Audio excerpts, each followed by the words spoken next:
সন্ধ্যায় রাষ্ট্রপতির কার্যালয় থেকে পাঠানো এক প্রেস বিজ্ঞপ্তিতে এমনটি জানানো হয়।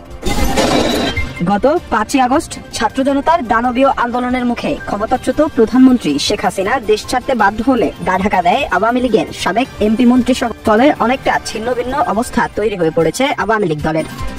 শেখ হাসিনা পদত্যাগ করে ভারতে অবস্থান নেওয়ার পর ডক্টর মোহাম্মদ ইউনূসকে প্রধান উপদেষ্টা হিসেবে নিযুক্ত করে গঠন করা হয় অন্তর্বর্তীকালীন সরকার।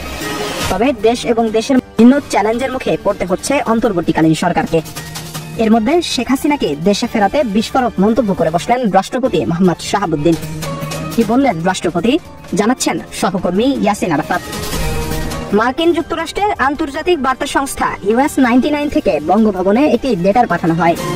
লেটারে উল্লেখ ছিল শেখ হাসিনাকে দেশে ফেরাতে জাতিসংঘের কাছে রাষ্ট্রপতির আবেদন পেন্ডিং এ রয়েছে।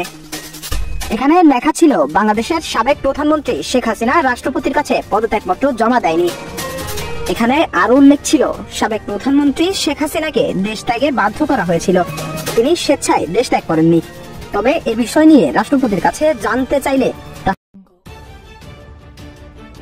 ভিডিওটি এতক্ষণ দেখার পর আপনাদের কিরকম লাগলো অবশ্যই আমাদের কাছে মতামতটি জানিয়ে দেবেন। আর এইরকম 24 ঘন্টায় খবর পেতে আমাদের চ্যানেলটি সাবস্ক্রাইব করে পাশে থাকবেন। আপনাদেরকে অসংখ্য ধন্যবাদ।